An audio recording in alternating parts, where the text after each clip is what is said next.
Hello class 10th, welcome to learn with Jenit Guru. मैं हूं निकी पंडित और आज हम करेंगे चैप्टर 1 के इंटेक्स क्वेश्चन। ऑलरेडी हमने 2 लेक्चर कर लिए हैं इस पे। फर्स्ट लेक्चर में हमने केमिकल रिएक्शन सीखा था, सेकेंड लेक्चर में हमने केमिकल इक्वेशन सीखा था और आज हम करेंगे इंटेक्स क्वेश्चन। स्टार्ट करते हैं।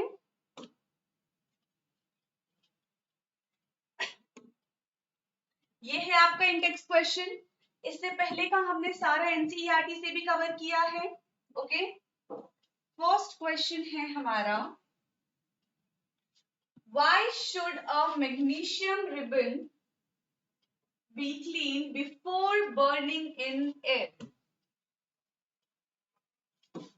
ठीक है, why should a magnesium ribbon be cleaned before burning in air?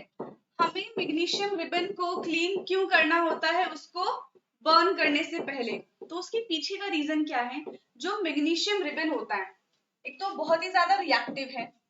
ठीक है, अगर मैंने यहाँ पे एक मैग्नीशियम रिबन बनाया है तो मैग्नीशियम एक मेटल है जो कि रिएक्टिव है। जब हम मैग्नीशियम को लंबे टाइम तक स्टोर करके रखते हैं तो उसके ऊपर क्या होता है, ऑक्सीजन की लेयर आ जाती है और जब मैग्नीशियम ऑक्सीजन के साथ रिएक्ट करता है तो ये बनाता है मैग्नीशियम ऑक्साइड। ठीक है, अगर पहले से ही मैग्नीशियम ऑक्साइड की लेयर इस पे बनी हुई है तो ये फर्दर रिएक्शंस को प्रिवेंट करता है जिसकी वजह से रिएक्शन नहीं हो पाती है। तो हमें कोई भी रिएक्शन करने से पहले सबसे पहले इसको क्या करेंगे, क्लीन करेंगे। और किससे क्लीन करते हैं हम? सैंड पेपर से क्लीन करते हैं। इसको लिख लेते हैं, इसको थ्योरी के फॉर्म में क्या लिखेंगे? Magnesium is very reactive.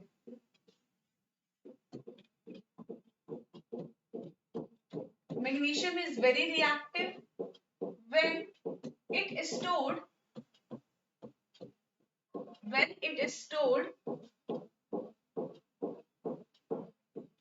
the layer of oxygen. Magnesium is very reactive when it is stored. The layer of oxygen is covered. The layer of oxygen is covered with magnesium and form magnesium oxide.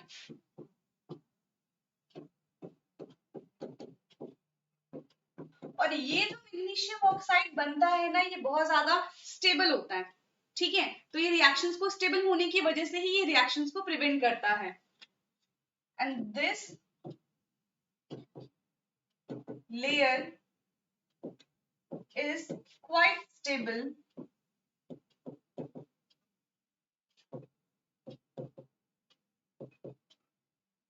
and this layer is quite stable, hence it prevents further reaction.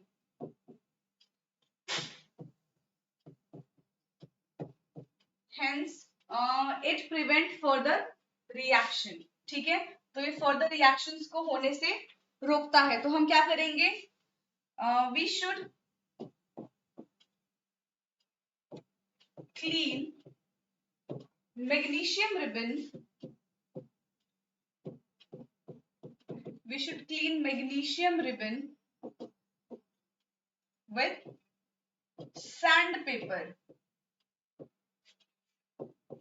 क्यों करेंगे हम इसे clean? Sandpaper to remove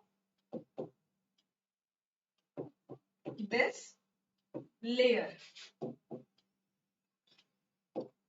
ठीक है, जो भी layer, to remove the layer हम लिख सकते हैं यहाँ पे, टू रिमूव द लेयर। ठीक है, magnesium is very reactive when it is stored the layer of oxygen is covered with magnesium and form magnesium oxide and this layer is quite stable, hence it prevent further reaction. It prevent further reaction. So we should clean magnesium ribbon with sandpaper to remove the layer. Clear है? हमें क्यों clean करना चाहिए और किससे clean करना चाहिए, दोनों का आंसर यहाँ पे मिल चुका है। नेक्स्ट क्वेश्चन है right the balance equation. Okay, अब इक्वेशन बनाना है हमें। सेकंड क्वेश्चन,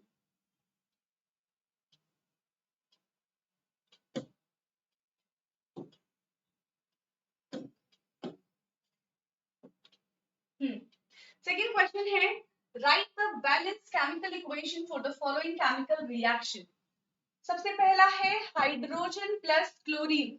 अभी हमें किसकी फॉर्म में दिया हुआ है, वर्ड की फॉर्म में दिया हुआ है। सबसे पहले इसको सिंबल की टर्म्स में कन्वर्ट करेंगे, फिर चेक करेंगे ये बैलेंस है कि नहीं है। अगर बैलेंस है तब तो हमें और कुछ करने की जरूरत नहीं है, बट अगर ये अनबैलेंस्ड है और स्केलेटल रिएक्शन है तब हम इसको बैलेंस करेंगे। हाइड्रोजन, हाइड्रोजन कैसे रिप्रेजेंट करते हैं, H2 plus Cl gives hydrogen chloride. इसका फॉर्मूला बनाने की जरूरत है या फिर डायरेक्ट आता है? अगर नहीं आता तो यहाँ पे बता देती हूँ हाइड्रोजन क्लोराइड का कैसे बनेगा। देखो, हाइड्रोजन और इधर है क्लोराइड, ठीक है। Hydrogen H, chloride Cl। Hydrogen की वैलेंसी 1, Cl की वैलेंसी 1, क्रॉस मल्टीप्लीकेशन ये बन जाएगा HCl, ठीक है। तो हाइड्रोजन क्लोराइड का क्या हो जाएगा, HCl। अब करते हैं बैलेंस हम लेफ्ट हैंड साइड और right hand side. Hydrogen chlorine, hydrogen chlorine, यहाँ पे हाइड्रोजन है 2, क्लोरीन है 1, यहाँ पे हाइड्रोजन 1 एंड क्लोरीन भी है 1। तो इधर मुझे हाइड्रोजन को बैलेंस करने के लिए 2 की मल्टीप्लीकेशन करनी पड़ेगी। 2 की मल्टीप्लीकेशन कहाँ करेंगे हम, अब ये बॉक्स बना दिए, इस बॉक्स के अंदर तो कोई चेंजेस नहीं होगा। 2 की मल्टीप्लीकेशन की है तो यहाँ पे मुझे 2 की मल्टीप्लीकेशन करनी पड़ेगी, ठीक है। अब देखो यहाँ पे हाइड्रोजन तो 2 है, अब क्लोरीन भी 2 हो गया।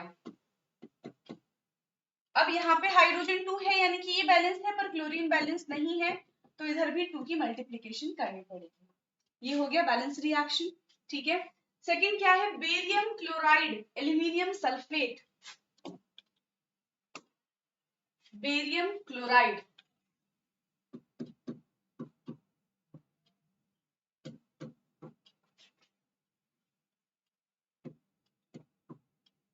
बेरियम क्लोराइड का फॉर्मूला बनाते हैं। बेरियम का होता है Ba, क्लोराइड का होता है Cl, ठीक है। बेरियम की वैलेंसी होती है 2 और क्लोरीन की वैलेंसी होती है 1, क्रॉस मल्टीप्लीकेशन से बन जाएगा BaCl2, ठीक है। और क्या था, बेरियम क्लोराइड के बाद है एल्यूमिनियम सल्फेट। यहाँ पे बनाते हैं हम एल्यूमिनियम सल्फेट,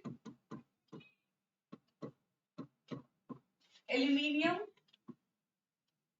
सल्फेट। एल्यूमिनियम का सिंबल होता है Al और सल्फेट का होता है SO4। एल्यूमिनियम की वैलेंसी 3 और सल्फेट की वैलेंसी 2, क्रॉस मल्टीप्लीकेशन ये बन जाएगा Al2SO4 का होल थ्राइस, ठीक है। ये हमने बना लिया। अब देखते हैं क्या बन रहा है, barium sulphate and aluminium chloride, ठीक है। बेरियम सल्फेट, सबसे पहले सारे फॉर्मूले बना लेते हैं। बेरियम सल्फेट यानी कि Ba, यहाँ पे SO4, Ba का 2, SO4 का 2, क्रॉस मल्टीप्लीकेशन करेंगे ये बन जाएगा BaSO4। Barium sulphate, aluminium chloride, यहाँ पे एल्यूमिनियम क्लोराइड। एल्यूमिनियम क्लोराइड का क्या हो जाएगा, एल्यूमिनियम का Al, क्लोराइड का Cl। एल्यूमिनियम की वैलेंसी 3, क्लोरीन की वैलेंसी 1, क्रॉस मल्टीप्लीकेशन करेंगे ये बन जाएगा AlCl3। अब सबके फॉर्मूले हमारे पास है, अब करेंगे हम इसको बैलेंस। यहाँ पे कहा है कि जब BaCl2 का रिएक्शन होगा Al2SO4 होल थ्राइस के साथ, तब बनेगा हमारा BaSO4 प्लस AlCl3। अब इसको करना है बैलेंस। सबसे पहले देखेंगे कि कौन सा ऐसा एलिमेंट है जो ज्यादा टाइम्स रिपीट हुआ है, ठीक है, किसके ज्यादा नंबर है यहाँ पे। तो देखो ऑक्सीजन यहाँ पे कितना है, 12 है। तो सबसे पहले हम ऑक्सीजन को बैलेंस करेंगे। यहाँ पे ऑक्सीजन कितना है, 4 है। तो अगर मैं यहाँ पे 3 की मल्टीप्लीकेशन कर दूं तो 3 4 जा 12, ऑक्सीजन बैलेंस है, यहाँ पे भी ऑक्सीजन बैलेंस है। और सल्फर देखो, यहाँ पे सल्फर 3 है और यहाँ पे भी सल्फर 3 हो गया, लेकिन यहाँ पे बेरियम 3 है तो इधर भी 3 की मल्टीप्लीकेशन कर दे रही हूँ, तो यहाँ पे भी बेरियम 3 हो गया। अब देखो क्या बैलेंस नहीं है, हमारे पास एल्यूमिनियम बैलेंस नहीं है और क्लोरीन बैलेंस नहीं है। क्लोरीन है इधर 3 2 जा 6 और यहाँ पे है क्लोरीन 3, तो इधर करूंगी 2 की मल्टीप्लीकेशन, तो क्लोरीन यहाँ पे 6 हो गया, एल्यूमिनियम यहाँ पे 2 है और यहाँ पे क्या है, एल्यूमिनियम 2 एंड क्लोरीन 6। अब ये एक बैलेंस रिएक्शन है, ठीक है। तो सबसे पहले हमने क्या किया, फॉर्मूला बनाया है, फॉर्मूला बना के उसको रिप्रेजेंट किया है एक सिंबल की टर्म में, सिंबल की टर्म में रिप्रेजेंट करने के बाद हम उसको बैलेंस करेंगे, इसलिए आपको फॉर्मूला बनाना आना चाहिए। क्लियर है ये क्वेश्चन? इसके बाद है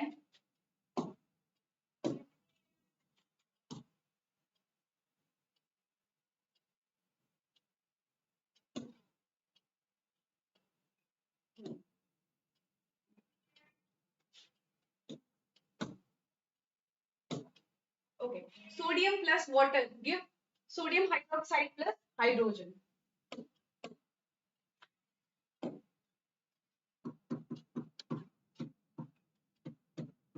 Sodium plus water gives sodium hydroxide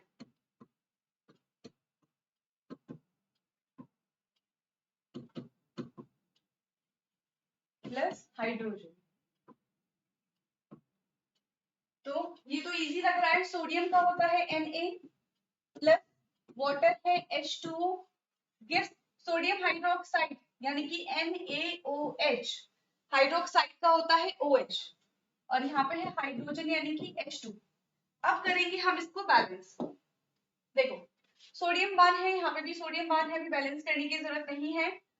सबसे ज्यादा यहाँ पे नंबर किसके हैं, हाइड्रोजन के। यहाँ पे हाइड्रोजन 3 है और यहाँ पे हाइड्रोजन 2 है। तो अगर मैं इसको बैलेंस करने के लिए यहाँ पे 2 की मल्टीप्लीकेशन कर दूं तो अभी भी बैलेंस नहीं होगा। यहाँ पे हाइड्रोजन 4 है और यहाँ पे हाइड्रोजन 3 है, तो मुझे इधर भी 2 की मल्टीप्लीकेशन करनी पड़ेगी। तो 2 + 2 4 हाइड्रोजन हो गया, यहाँ पे भी 4 हाइड्रोजन है, 2 ऑक्सीजन, यहाँ पे भी 2 ऑक्सीजन है और 2 सोडियम है यहाँ पे। तो उसको बैलेंस करने के लिए इधर भी 2 की मल्टीप्लीकेशन करनी पड़ेगी, ठीक है। ये तो इजी था, ये हमने कंप्लीट कर लिया है। इसके बाद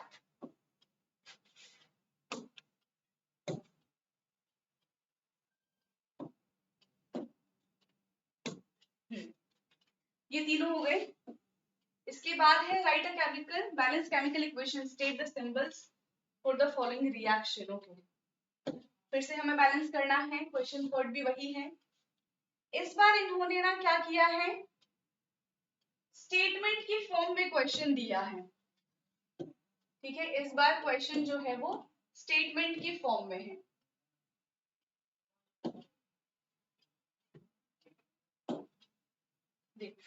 फर्स्ट क्वेश्चन क्या है, solution of barium chloride and sodium sulfate in water react to give insoluble barium sulfate and solution of sodium chloride। अभी जो सारे टर्म्स लिखे हैं इनका सबसे पहले फॉर्मूला बनाएंगे, उसके बाद करेंगे। अगर आपको फॉर्मूला डायरेक्टली बनाना आता है तो इतना करने की जरूरत नहीं है, आप डायरेक्टली भी लिख सकते हैं और 1 लाइन में इसका आंसर कर सकते हैं। इसमें क्या है, बेरियम क्लोराइड, तो बेरियम का हो जाएगा Ba, क्लोराइड का होगा Cl, बेरियम की वैलेंसी 2, क्लोरीन की वैलेंसी 1, क्रॉस मल्टीप्लिकेशन ये बन जाएगा BaCl2। इसके बाद है सोडियम सल्फेट यानी कि सोडियम का Na, सल्फेट का SO4, सोडियम की वैलेंसी 1, सल्फेट की वैलेंसी होती है 2, इसका फॉर्मूला बनेगा Na2SO4। To give insoluble barium sulphate, barium का है B, Ba सल्फेट का है SO4, तो दोनों की वैलेंसी होती है 2 2, क्रॉस मल्टीप्लिकेशन ये बन जाएगा BaSO4। और क्या है, सोडियम क्लोराइड NaCl, ये तो आपको पता है, सोडियम Na और ये Cl दोनों की वैलेंसी 1 1, क्रॉस मल्टीप्लीकेशन NaCl। अब इसका रिएक्शन कराएंगे हम, क्या होगा, BaCl2 plus Na2SO4 gives BaSO4 plus HCl। अब देखते हैं बैलेंस है कि नहीं है। क्लोरीन 2 है, यहाँ पे क्लोरीन 1 है, बैलेंस नहीं है। क्लोरीन को बैलेंस करते हैं। इसमें और क्या क्या दिया हुआ है, हाइड्रोजन यहाँ पे नहीं है। Solution of barium chloride and sodium sulfate in water react to give insoluble barium sulfate and sodium यहाँ पे सोडियम क्लोराइड था, ये है हमारा सोडियम क्लोराइड NaCl। ठीक है, बैलेंस करते हैं। यहाँ पे अगर इसके अंदर कोई चेंजेस नहीं करेंगे हम, इस बॉक्स के अंदर अब 2 क्लोरीन है यहाँ पे भी 2 क्लोरीन चाहिए, 2 की मल्टीप्लीकेशन कर दिया मैंने। अब देखो सोडियम भी 2 है, यहाँ पे भी सोडियम 2 है, क्लोरीन यहाँ पे 2 है और यहाँ पे भी क्लोरीन 2 है, बेरियम 1 है, यहाँ पे भी बेरियम 1 है और सल्फेट 1 है, यहाँ पे भी सल्फेट 1 है। बस इतना ही इसमें बैलेंस करना था, बाकी सब ये ऑलरेडी बैलेंस था। ओके, ये रिएक्शन हो गया है। सेकंड है इसका सोडियम हाइड्रोक्साइड यानी कि NaOH, अभी हमने किया था, रिएक्ट विद हाइड्रोक्लोरिक एसिड, इसका भी हमने फॉर्मूला बनाया है, to produce sodium chloride and water NaCl। इसका तो कोई भी फॉर्मूला हमें बनाने की जरूरत ही नहीं, NaCl प्लस H2O। अब देखते हैं बैलेंस है कि नहीं है, ये तो ऑलरेडी बैलेंस लग रहा है मुझे। देखो एक सोडियम है, यहाँ पे भी एक सोडियम है, एक क्लोरीन है, यहाँ पे भी एक क्लोरीन है, 2 हाइड्रोजन है, यहाँ पे भी 2 हाइड्रोजन है और एक ऑक्सीजन है, यहाँ पे भी एक ऑक्सीजन है। ठीक है, तो ये ऑलरेडी बैलेंस्ड है। हम क्या लिखेंगे, दिस इज बैलेंस्ड। ये बैलेंस्ड इक्वेशन है, तो हमें इसको बैलेंस करने की जरूरत नहीं है। ठीक है, तो हमने ये वाले इंडेक्स क्वेश्चन कंप्लीट कर लिए हैं। नेक्स्ट क्लास का हमारा टॉपिक रहेगा टाइप्स ऑफ केमिकल रिएक्शन। ठीक है, इसमें हम सारे टाइप की केमिकल रिएक्शन करेंगे, बट उससे पहले जितना कराया है एक बार रीड कर लेना और क्वेश्चन खुद से प्रैक्टिस करना है। ठीक है, ताकि जब हम नेक्स्ट क्लास में आए तो इससे पहले का आपको सारा रिवाइज हो, कुछ भी देखना ना पड़े पीछे। अब हमारा नया टॉपिक स्टार्ट होगा। ओके, क्लियर है? तो इतना पढ़कर आना। Thank you.